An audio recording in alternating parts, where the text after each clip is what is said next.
WCLN 1170 Radio and Star Vision Cable Channel 16 are pleased to present We Should Know, hosted by J.W. Simmons, an upbeat, informative look at people, places, and issues facing our community. This education-based analysis of issues will remain positive and informative as we consider closely what we should know. Ladies and gentlemen, welcome back. Again, the name of this program is We Should Know. That's We Should Know. We're coming to you on WCLN, as you know, on Star Vision, Channel 16, Tuesday, Wednesday, and Thursday at 7 p.m., reprinting the Sampson Weekly newspaper. You can also, if you'd like to go to the internet, YouTube, just type in We Should Know EDU. It'll bring up the program there. You can look at some of our past programs we've had and kind of review those as well. We'd also like you to send us any information, comments, proposed programs for the future. We should know edu at gmail.com. We should know edu at gmail.com, and you can like us on Facebook at We Should Know. Today we're talking about fire safety. I want to go ahead and ask you, as the program comes on today, maybe you want to call a friend, loved one, mother, sister, brother, whomever, and say you might want to tune into this because we're talking about life-saving tips, life-saving things that you may can do now, not only throughout the year, but specifically throughout the holiday. And a person that knows probably as much about that as anybody I know is Chief Keith Powell. Keith Powell is the chief of the Taylors Bridge Fire Department here in Sampson County. He's also with the Fallen Firefighters folks here in the state that's working on that project. We're going to talk about each and every one of these. He also works with the Honor Guard, and he's the president of the Sampson County Firefighters Association that covers about 18 departments in the county. Keith, thank you for taking your time out of, I know, a busy schedule to sit down with us for a few minutes to talk about firefighting. I appreciate it. Appreciate the opportunity, J.W. We're looking forward. Maybe we'll touch on one subject that might save somebody's life or property. Well, you've always been a compassionate person. You've always cared about your neighbors and your fellow mankind. So let's talk about some of these things you're involved in here. I guess probably the best thing, maybe we'll start with the Sampson County Firefighters Association, so people can get a kind of a glimpse of the volume and that gland area we're talking about. 18 fire departments? Yes, sir. We have 18 departments in our association, 16 which is within Sampson County. And then we have two departments outside of our county. We have Goblin Falcon in Cumberland County. It's a member of our association. And we have Faison, which is in Duplin County. That's part of so we're 18 departments strong. All of these are volunteer folks? Yes, sir, with the exception of the city of Clinton. Okay. Clinton is paid, but and they're a combination department. So, but yes, 17 of the departments are strictly volunteer. Well, you know, I think the folks in Sampson County share with me our appreciation and thanks for you guys and what you do in the county. Just to make this very clear, we're looking at probably 500 plus firefighters, correct? That's a minimum. Yes, minimum. That's a minimum. So it may be as many as 600-700 yes, firefighters. Sir. Yes, sir. Now, and let's talk about training for a minute. Now I know you're firefighter 1 and 2. You're a hazmat certified person. You also driver operator certified. These are all credentials within the National Fire Protection Association. Yes. All those folks. This is a national accreditation and certification. So it doesn't matter whether you're paid or not. It's the same credentials. Yes, sir. And most firemen now are RT certified, which is, well, TR now. It's TR certified. We're rescue technicians. So a lot of EMS have turned the rescue side over to the fire department. Mm-hmm. So yes, sir, these are the same requirements whether you're paid or volunteer. And as you well know, as being a past training coordinator, you mm-hmm. know the hours that are put in on top of family and on top of your job as a volunteer. It's you got to have a real passion for it and a real love for it. Well, I want to try to get for our folks to kind of get a feel for what we're talking about here. These folks that are in their neighborhoods, and many times we drive by the fire departments, or we'll see a fire truck headed in one direction, we're going another direction. But we're talking about hours and hours of voluntary training that you do. 2, 3 o'clock in the morning, you may get a call and get up, and then after you go out and deal with whatever that tragedy may be, then you go to work 7 or 8 o'clock, whatever time it is you go to work. Tell us about the feel of that. I mean, you're president of the association. There's hundreds of people do that. Tell us about it. It's always fascinated me is that people will get up and do that kind of thing. Well, that just shows the love for their community and their fellow man that can get out of bed at 2 o'clock in the morning, go to a call, and more often than not, they'll never get back to bed before they go do their job. And you just can't explain it. There's no other brotherhood like the brotherhood and the devotion of the fire service. I mean, you take, like I said, a man get out of bed at 3 o'clock in the morning to go help a fellow, neighbor or whatever, and then go do his job that day. And a lot of times has to come back to the station that same night and clean up the equipment where he had to leave and go to work that morning, or have a training class or whatever. I mean, folks, that just takes true dedication. And a lot of times, if we get a thank you, that goes a long ways. As Wayne Weeks says, a data boy. I mean, that's the way, and that's all we get, and that's all we want. We're not asking for anything, but it just takes true dedication. I'm glad you mentioned Wayne Weeks, because Wayne deserves a shout out. He started something a few years ago, and just always blows me away how fast the time goes by and how many years it's been going on, that actually is a fundraiser for the Fallen Firefighters Association, of which you're and the Honor Guard. And the Honor Guard, yes. And the Honor Guard, of which you participate in. Let's talk about the Fallen Firefighters Association a bit. Tell us your involvement in that. Now, this is a statewide effort. Yes, sir. It's a statewide effort. It's your monument. It's not ours. It's a state monument, and it's downtown Raleigh, and it honors all firefighters that have given their life in the line of duty. And it's a beautiful monument. It's open 24 hours a day. If you'd like to, if you're ever in Raleigh, we suggest everybody go visit. It's right across Station 1 between McDowell and Dawson Street. If you're downtown and you want an escort, just go to Station 1. Those guys will be glad to go. But every name of every firefighter that's ever lost his life in the line of duty is on this wall. It's a beautiful monument, which Sampson County, unfortunately, is. We have several names on that wall. So it's a state monument. I joined the foundation in '99 at the beginning, and I've been on it. It's been an honor to be a part of this and see it grow to where it is today. And you've taken a leadership role in that. I know you've traveled quite a bit throughout the state and been significantly involved in fundraising efforts to get that monument there. Yes, sir. I'm the marketing director for the merchandise, and I've been the first vice president for 10 years. And like I said, it's been a challenge, but there's been a lot of blood, sweat, and tears put in it. But it means a lot when you see the people, the families, and the fire departments come to the memorial service, which is the first Saturday in every May, the first Saturday. It makes every minute and every hour very worthwhile.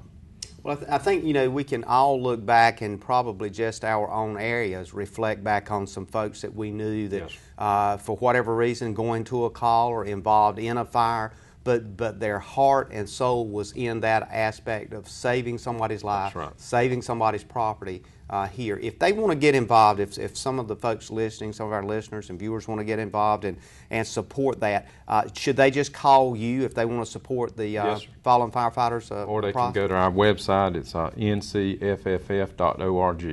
And that's real simple. We have a website there. You can donate, you can volunteer. There's several ways you can help. So. Okay. And that was ncfff.org. And it'll give them all the information they need to know, and contacts and telephone number if they need to call somebody. Yes, sir. Yes, sir. It's an outstanding project. I think it's good for us to recognize how we got where we are. And speaking of how we got where we are, one of the projects that you're heavily involved in, and I know takes a lot of your time, I'm always amazed that you're able to get all this stuff in, plus come in and sit down and talk to us, is the Honor Guard. I was assisted with the Christmas parade a bit, and I know you guys came through the Christmas parade, and it's called the Honor Guard, but they do a lot more than just marching in the Christmas parade. What else is the Honor Guard involved in? We do the color guard work with the different parades. We had 2 Saturday. We left Clinton, and at 4 o'clock we were in Facing for the Facing parade. And we love doing that, but what we're here for is when we lose a fellow firefighter of natural causes or line of duty, that's our main goal, is to support that family and that fire department.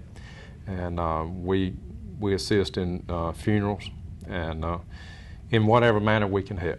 We do as much or as little as the family and the fire department request. That's really what we're all about, JW. The color guard thing is just a sidebar, but we're really here to support and surround that family and that fire department and help any way we can. that's a true passion I have. I love it. It's just another sense of that helping. And I would like to say, you've said a couple of times here, you don't know how I get it all in. Nobody can do as many things as I am involved in without good people around me. My firemen at Taylor's Bridge, they're number one. They bend over backwards to make things happen. The guys at the board of the fallen firefighters, that's as true a dedicated people as you'll ever meet. And the Honor Guard, they're just a class act. I mean, we've been recognized on the national level. The National Fallen Firefighters Foundation recognize us and how dedicated our folks are. So I couldn't do it if I weren't surrounded with great people. And that just shows the kind of people that's around me and helps me, and it just shows the kind of people we have in Sampson County, and you know that. Absolutely, absolutely. Now, as chief of the Taylor's Bridge Fire Department, the Honor Guard is made up of all different fire departments throughout the county, correct? Yes, we have a couple of firemen from most departments. I'd say over half have a fireman, have one of their firemen on the Honor Guard. We're 16 members strong now and have 2 applications waiting. So it's a county association Honor Guard, yes, sir. You know, I want to talk more about the Honor Guard. I want to talk a bit more about the Fallen Firefighters Memorial and kind of recognizing and remembering those folks as we go forward. As we look at that and you think about the number of people that you kind of work with as, I guess, president of the Firefighters Association here in the county, all of these folks are volunteer. Are you facing, and maybe we need to get into this before on our next break, because it's really one of those things that you face a lot of trials when you go through and try to make sure everything's in order and everybody's on the same page. Yes, sir. It is a challenge, but it works. Let's say, again, it's the folks of this county, how willing they are to give. But we just have great people here in the county that's willing to give it their time and make things work. We're going to take our first break. We'll be back in a moment with We Should Know. We want you to stay with us. We're talking with Keith Powell, Firefighter Association here in Sampson County. Ladies and gentlemen, welcome back. We Should Know, 2:30 to 3:30 on Tuesdays, each and every Tuesday. We're on the air talking about specific things that you need to know here in the communities surrounding Sampson County and the surrounding area of Sampson County. Believe it or not, we get reports from folks listening to us in Raleigh and Wake County, Johnson County, Robinson, Duplin, Bladen, just all the surrounding counties that folks will say, well, I heard a certain person on the program, and each one of our programs actually have some ties to other counties. And that kind of folds right into our program today, which is Keith Powell, who is involved on a statewide effort with the Fallen Firefighters. Keith is the fire chief at Taylor's Bridge, president of the Fire Association here in Sampson County, works with the Honor Guard here in the county, just involved in a lot of things. Keith, we were talking about the association, the Sampson County Firefighters Association, representing 18 fire departments in the county. Huge number of people, and you've been involved as president of that association for quite some time. As we look at that and think about what goes on with the fire departments, oftentimes this time of the year folks see fire departments, and it is at places like parades. They'll see different pieces of equipment come through. They'll see trucks come through with ladders on them. Let's talk just a bit about equipment and some of the more, I guess, kind of new equipment that's being brought into the county. I know I've seen a couple of those huge ladder trucks. Tell us about the ladder trucks and how they affect in a positive way your ability to fight fires. Well, JW, a lot of folks have seen the ladder trucks. We're fortunate now to have 2 in the county. Salemburg has one, and now Halls has one. And it's a great opportunity. This is one of the largest. It is the largest. We're going to say it's the largest county. I know there's some debate on that. We're the largest county in the state, and we have 2 ladder trucks now, and that's a great asset. I'm so thankful to have them if I need them. My biggest reason would be one of our schools in our district or Prestige Farms. Mm-hmm. And they play 2 roles in the part of the fire service. Everybody thinks of extinguishment. Well, it does give you an elevated platform to get your master stream above the fire. Mm-hmm. But you can also look at it from a rescue aspect. A ladder truck really can make a big difference in a rescue effort. So we're so fortunate to have two ladder trucks. And I'm not going to say let the cat out of the bag, but we're real close to having a third one. So, but it's not at Taylor's Bridge, but Right. we do have another ladder truck coming to this county. So we're very fortunate to finally have 3 ladder trucks in this county. And that goes back to your volunteer side. When you go to a parade or you go by a fire scene and you see all this expensive equipment. Folks, when you stamp fire rescue on a piece of equipment, you just can't imagine what the price tag. And right back to the volunteer side, a lot of this equipment is purchased through fundraisers. And that's these people volunteering their time to raise money for their fellow man. As everybody knows, the money's just not, you just have to get out and beat the bushes for it. And there's barbecues, there's Taylor's Bridge sells pine straw. I mean, you name it. There's hauling contests, there's tractor pools, you imagine, and there's firemen in this county doing it. And that's golf tournaments. Any way we can to make money, we'll try it. And that's more volunteer time away from your family and your job just to make things happen in your community. Well, this equipment that we're talking about too, as you said, once you put fire rescue on it, it's automatically expensive, but it also, you have to have certain standards it meets as well, so it credentials that piece of equipment up quite a bit. Yes, it does. And it has to be certified each year. That's more cost. So it's just, the price tag is just unbelievable on this equipment. And like I said, tax money don't always cover it. And there's turkey shoots, there's anything, and like I said, I just can't stress enough to your community to come out and support your fire department. Because they're buying equipment, it could save your life. So, talk a bit about the importance of the fire department in each and every one of our communities, and folks that are listening, whatever community they're listening in, maybe they're thinking about their fire department, but talk about the importance of that as it relates to their insurance cost as well. Yes, sir, it does. Every department in the county is at least a 9S rating, which will definitely lower your insurance, but my hat goes off to a lot of departments in this county have gone and did the inspection and did a lot of homework, did a lot of paperwork, and gone through the inspection process and have lowered their insurance rate, which makes a huge difference on your insurance premium. So folks, there again, that's more volunteer hours that has been spent to save you. That's the only way we can physically monetarily give back to the citizens, is save on your insurance premium. And it makes a huge difference on your insurance rate if we drop your, and there's several departments have gone through this, and many man hours have been spent, and and everybody needs help on their insurance premium, but it does make a difference. But every department in this county is at least a 9S rating, which makes a huge difference. But if we can get it down lower, it really can make a huge difference.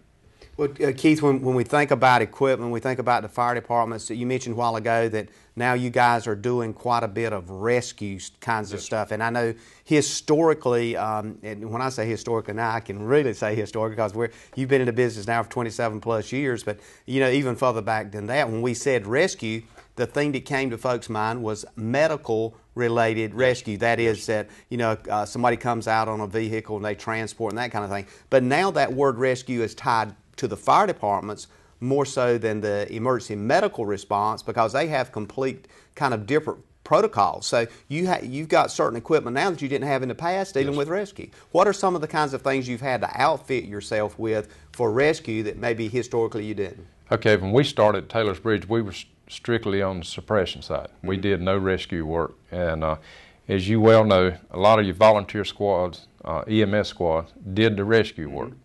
And it's just nothing else but call volume has sort of forced them out of it. And with the call volume on the medical side, they just couldn't cover the rescue and still be volunteer and hold down a job. So now we have paid EMS staff. Of course, we still have some great volunteers, EMS squads in this county, but they just couldn't cover the call volume. And in most cases, the local fire department came in and took over. So we've gone into the place you'll see us the most is in vehicle extrication. But we do all kind of rescue work, farm-related accidents and equipment, grain bins, this type thing, trench rescue, water rescue, search and rescue on a lost person or this type thing. So it all comes on us, and that's more training. But it's And we still, let's back up and say, we still have some volunteer squads that are doing the rescue side of it. Our hats go off to them, because if you cover the EMS side and the rescue side, folks, that's a lot of hours. So, but like I said, most fire departments now are doing the rescue side. Does that rescue part require specific training on Yes, sir. rescue as opposed to fire, as opposed to actually putting a fire out? You've got to have specific training as well Yes, for the sir. rescue side? Just as many hours, if not more. So it actually adds more demand on the time of the volunteer to pick up that. Plus, you've got to buy additional vehicles and so forth to carry that equipment. And the equipment. Jaws, well, most people know it as Jaws Alive. Everybody knows, you have to purchase that equipment, you have to maintain it, it has to be certified each year. And like I say, the hours may be more on the rescue side than it is on the fire suppression side.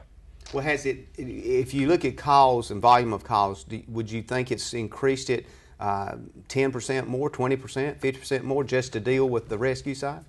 I'm going to say 10% more, because most cases when the volunteer EMS squad went out, rescue squad went out, the fire department backed them up anyway. So we were going, but our roles have changed now. So, right. So it's not really added that many more calls because we were going anyway. But it's the cost and the vehicles now have changed. Well, as kind of, I guess, a leader in the association here in the county, obviously you've had training in instant command and all those kinds of things that gives you a broader scope of emergency response. But oftentimes folks will see a structure fire, and they may see, when that call goes in, they may see 2 or 3 fire departments, or as many as 4 to 6 fire trucks show up, and they're like, wow, do they really need all this stuff? Let's talk about that for a minute so the folks can understand why these vehicles are dispatched. A lot of people see and they'll say that was overkill, but you got to look at a lot of times it's just strictly for manpower. I mean, the water may be plentiful, it may not, but beside that, most of the time it's getting manpower there. That was one way back to the fallen firefighter side. We were killing our guys. We were over at Zerton, and back when we were coming on, as you well know, JW, I can remember wearing as many as 3 air packs back to back. Just come out and get a fresh bottle and go back to work. We've had to change that. That was killing our firefighters. Heart attack and stress still is our #1 killer of firefighters. So that's manpower is one reason you see a lot of vehicles. And then out in the rural settings where we don't have water supply, it takes a lot of trucks to supply that water to fight that fire. So a lot of times people think we're way too overkill, but man, it's because remember, we fight these fires, and then these gentlemen have got to leave that fire and go back to work. So we're trying to take less stress and look after our firemen. So there's some significant differences in rural firefighting versus urban firefighting and the kinds of techniques that is done, plus adding the fact of volunteerism in it as well. Yes. A lot of times out in Taylor's Bridge, we don't have the luxury of catching a hydrant and flowing our water. Our water has to be hauled to us, and that takes a lot of trucks and that's why a lot of people see so many vehicles on the scene of we have to go to a pond, and the water has to be shuttled, and that takes a lot of trucks. So instantly, when that call goes in 911 and you're dispatched, it goes out to all the fire departments. Every firefighter hears that call going out. Is that correct? Yes, sir. If they're monitoring, but we have a predetermined. We have run cards now, and it's predetermined with the 911 center what units are dispatched. But you'll get a minimum of 3 departments on any structure-related call.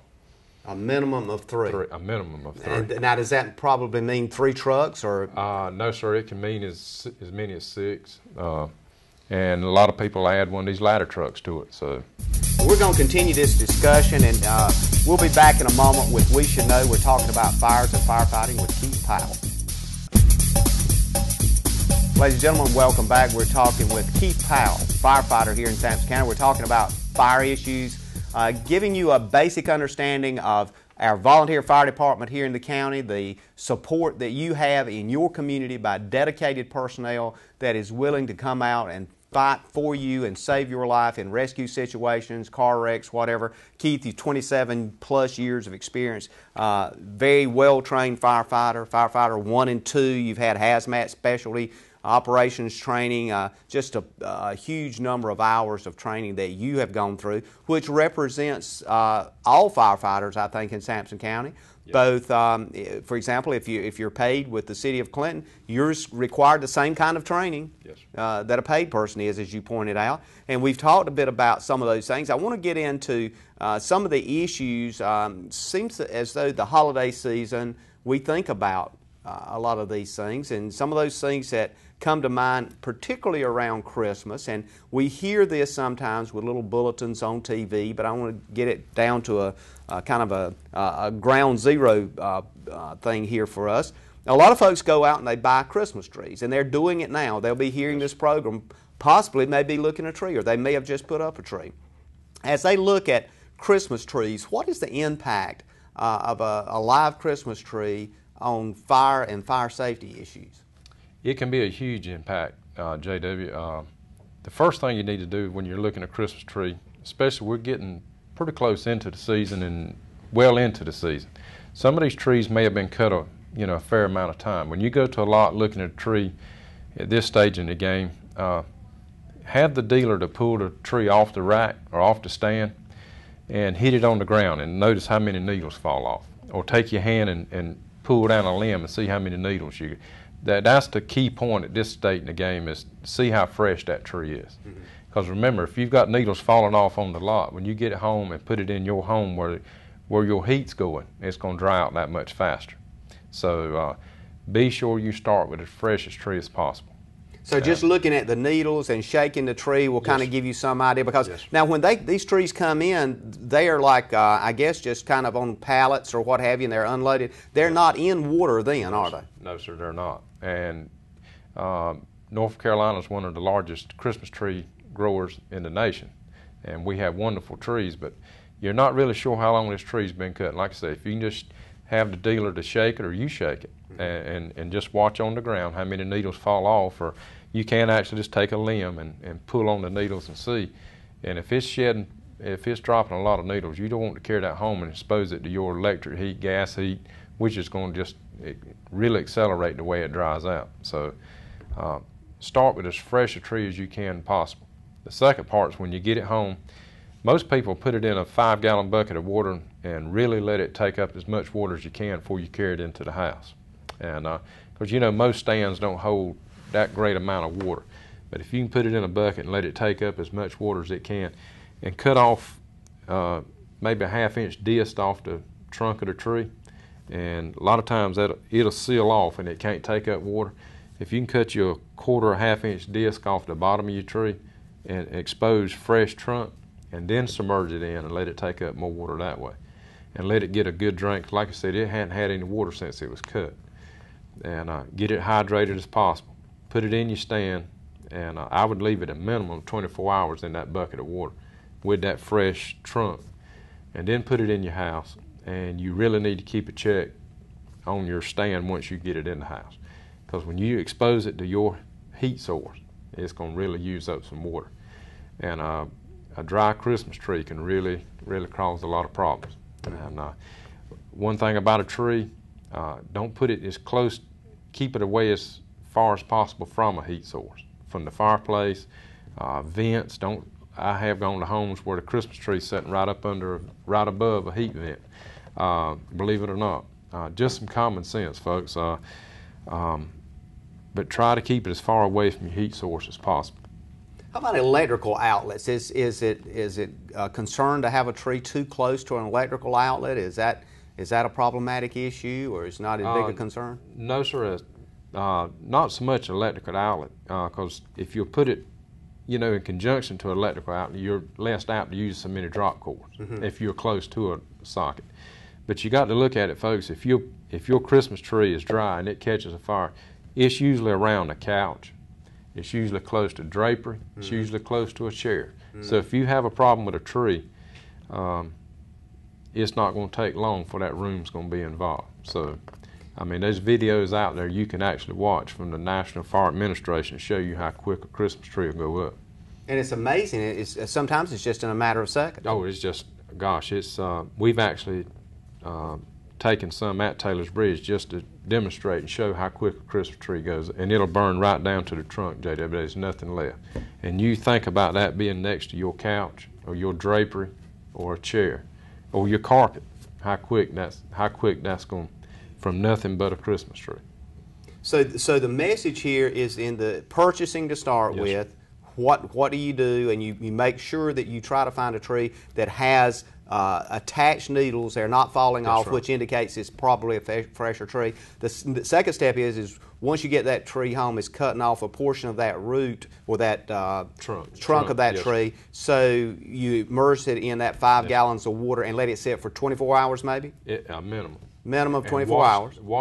Watch that bucket, because it may pull it down low enough it's just sitting in the bucket. So keep a check on it. Yeah. We want that tree as hydrated as possible before you carry it in the house. I think a lot of people don't realize that a tree is cut down. They think, well, it's not going to be pulling water, but it's still pulling water after it's Yes, been cut down. Yes, sir.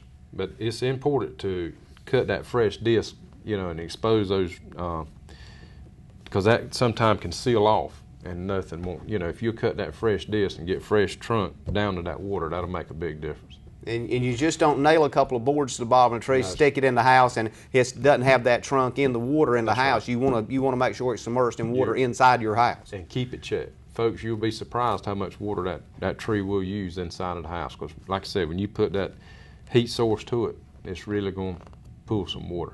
And I know the things you're saying is promoted by the Christmas Tree Growers Association and others about how to do that, because this is a huge business in North Carolina, as you just mentioned, is Christmas trees. So we're not angling anything against live trees. We're just saying if you're going to do it with safety in mind, because the takeaway from this is your family, your children, your grandchildren, somebody could get injured. Somebody could get injured. You could lose everything you've worked for all your life. So.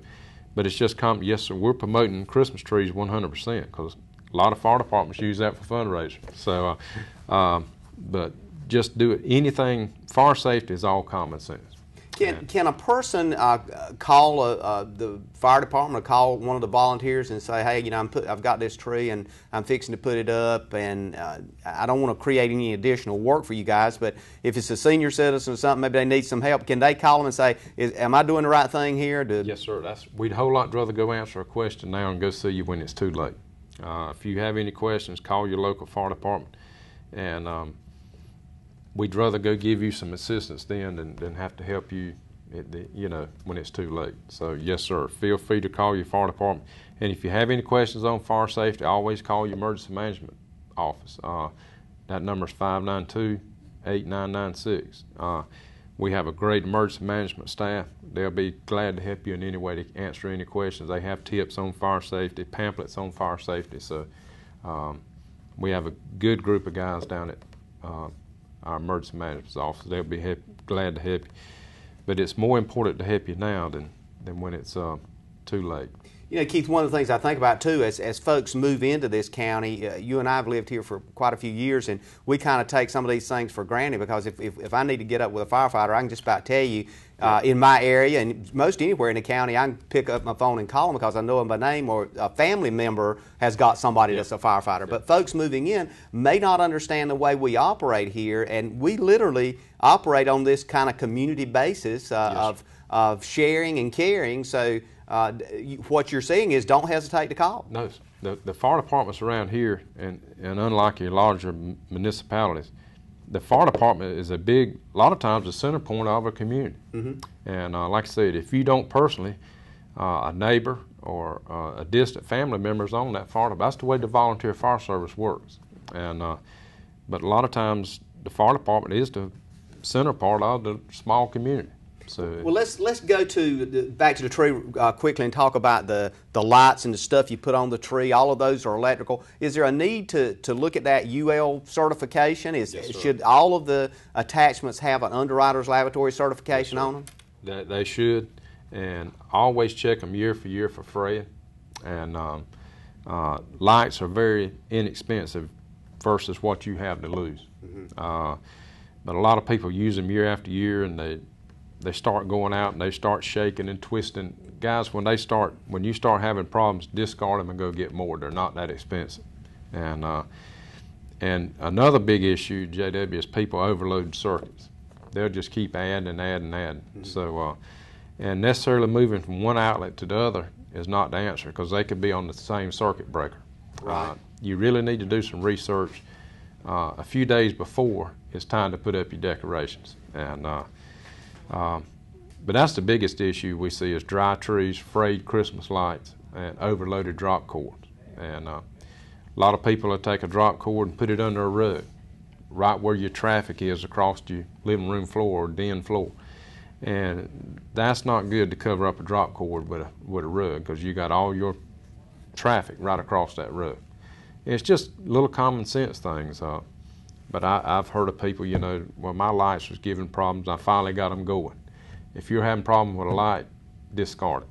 Toss it, go buy some new lights, and as you said, the expense is not there that justifies you to try to keep those old lights going.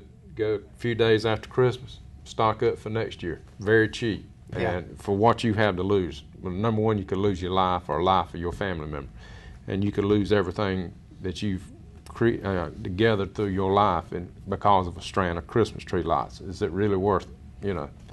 Okay. Well, the trees, the live trees, the wiring, all of those things critically important. The connections, don't run stuff under your drapes and those kinds of things, and under rugs. We're going to come back in a moment after this break and talk some more about Christmas safety. We're talking with Keith Powell, fire safety issues in Sampson County. Be back in a moment.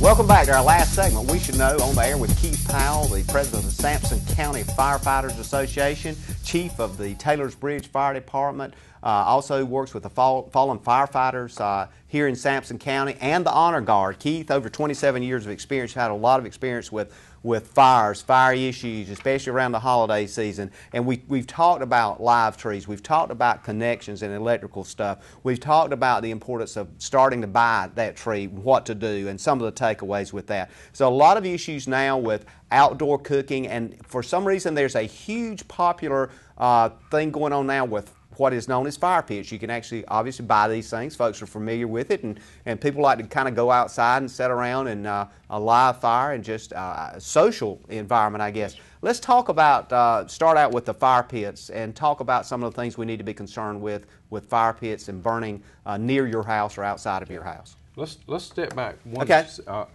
We're talking live Christmas trees, JW. Okay. Now the industry is turning towards a lot of pre-lit artificial trees. Okay. Let's don't leave those folks out either. Okay. If you got a pre-lit tree, and like I said, you got an investment there that's already got the lights on it, and you hate to toss it. But folks, if you're having trouble with your pre-lit tree, just bite the bullet and discard it and start over. Because it's the same situation. Do you want to risk what you're going to lose to try to save a pre-lit tree? I know people says, well, I bought this thing, it's pre-lit, I need to try to make it work. Folks, is it worth risking your life or a family member of your home? If you're having problems, I hate to say it, but discard it. Go to 2 or 3 days after Christmas and buy you another one half for next year. But on the pits, JW, it's the same as the outdoor cookers. I know frying the turkey outside, that's a very popular thing, very delicious. But the pits, and the first thing with the pits and the cookers is start them away from your home. You'll be surprised the number of accidents we have that the cooker or the pit's too close to the house. You got your vinyl side and you got your soffit up at the top, and when it burns through the soffit, it has free means to burn through the attic. And as you well know, when a structure fire gets in the attic, it triples the difficulty of putting that fire out. Number one thing is to get it away from your home, a proper distance. Know your surroundings where you're going to have this fire. The most important thing is to keep your children and your pets away from it. Your outside pit, don't allow the children to go help put fuel in the pit, your whatever wood you're burning. Don't let them assist with the turkey fryer. This is very hot grease, it's very dangerous. Keep your pets and your children. We can't stress enough how important it is to keep those away from it at all times. Mm-hmm. But on these pits, be aware. You know, we can see anything. People putting wrong types of fuel in these. It's very dangerous. It's very enjoyable. We encourage it, but just be safe. Number one is keep it away from your home.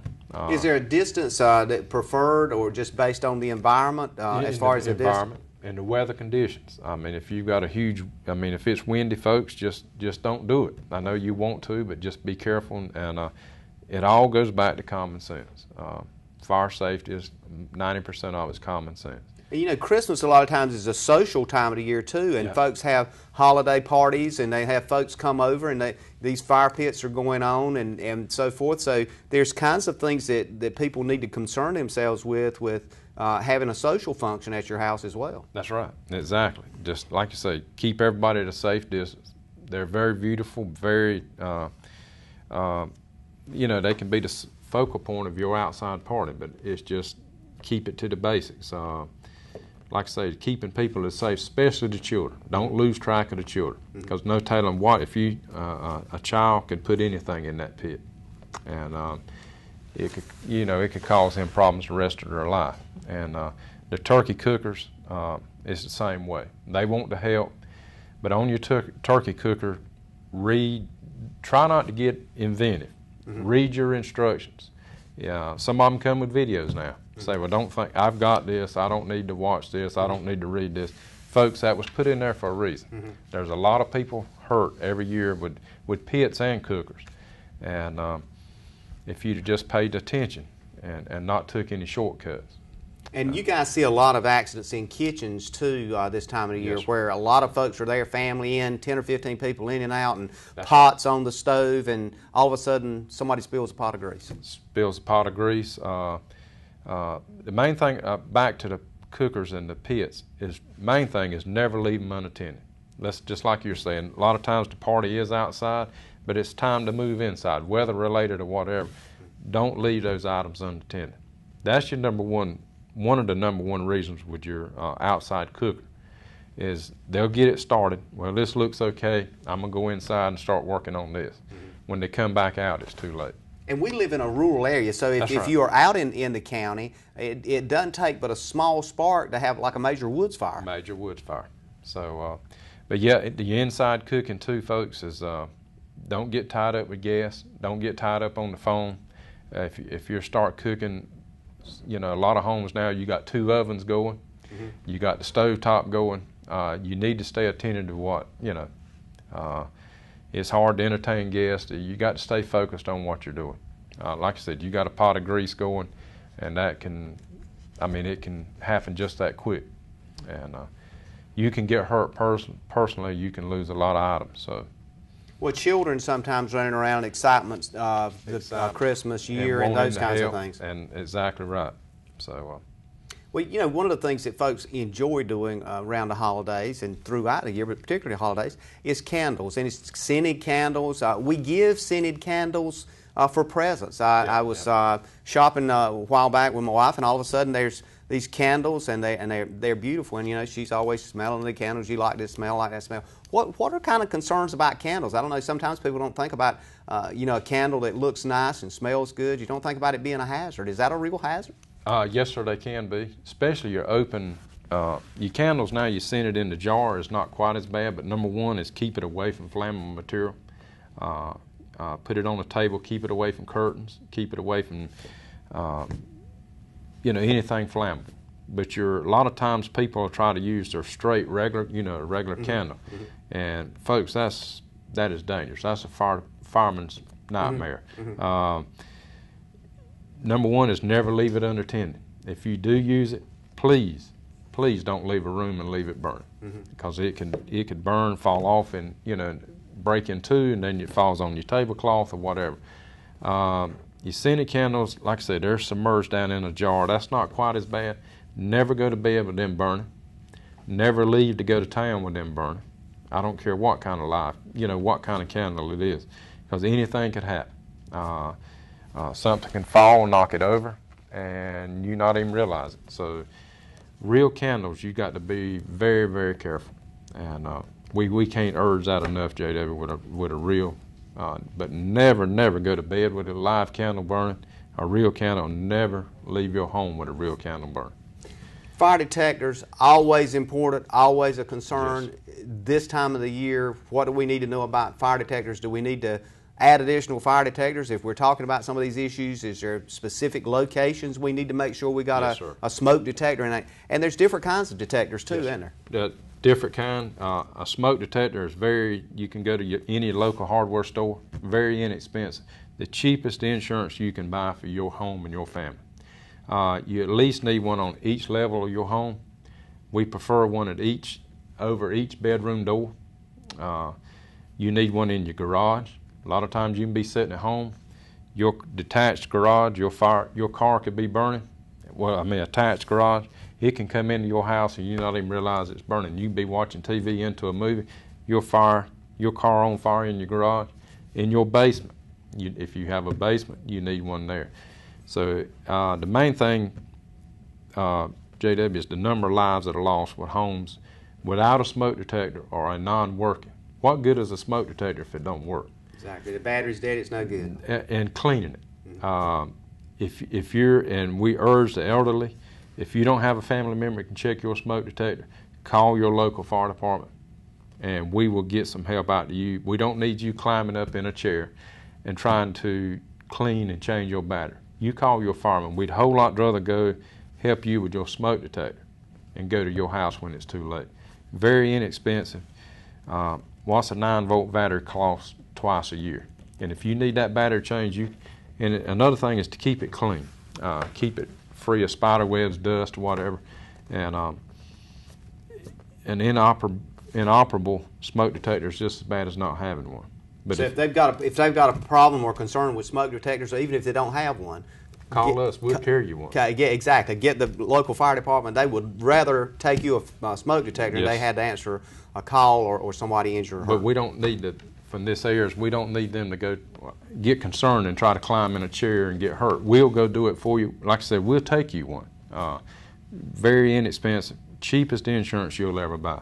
Let's talk about, we've just got a couple of minutes left. Let's talk about something called flammable pajamas. Are those still out there, and do they work? Sir. Yes, sir. The federal code does have a flammability code for pajamas for kids. A lot of kids sleep in an oversized 100% cotton T-shirt. Mm-hmm. Can you imagine how quick a cotton T-shirt would burn if you're trying to get out of a house? There is fire ratings on pajamas. You can go to your store and there's a label in those. I know a large T-shirt is very comfortable, but think about the shirt being oversized, and on your kids, always check your flammable your flammable codes on your pajamas. And good point, especially as folks is buying. We're coming down to our last few seconds here. Quick wrap up. We're fixing to go into some cold weather. It's not going to be 60, 70 degrees around here. We're fixing to hit some cold weather. Folks are going to start doing some very strange things with fire and chimneys and everything else. Quick 15 seconds here. Wrap us up. Holiday season's coming. Families coming over. You want to fire this fireplace that hadn't been burnt in a year. You throw wood in it. Get you a chimney sweep to come check that. That can. You got cracked mortar in your attic, and you fill it full of wood. It hadn't been cleaned, hadn't been checked. Get somebody out to check it. Ladies and gentlemen, we've been talking with Keith Powell with the Sampson County Firefighters Association, the president. He's chief of the Sampson County Firemen Association. Fire safety tips, issues, and things you need to know. We'll see you again next week on the radio. Thank you for tuning in to this week's episode of We Should Know with host J.W. Simmons. If you have a question or comment regarding this or any episode, please send your email questions and or comments to jwsimmonsedu@gmail.com. And remember to tune in every Tuesday afternoon beginning at 2:30 for another informative episode of We Should Know.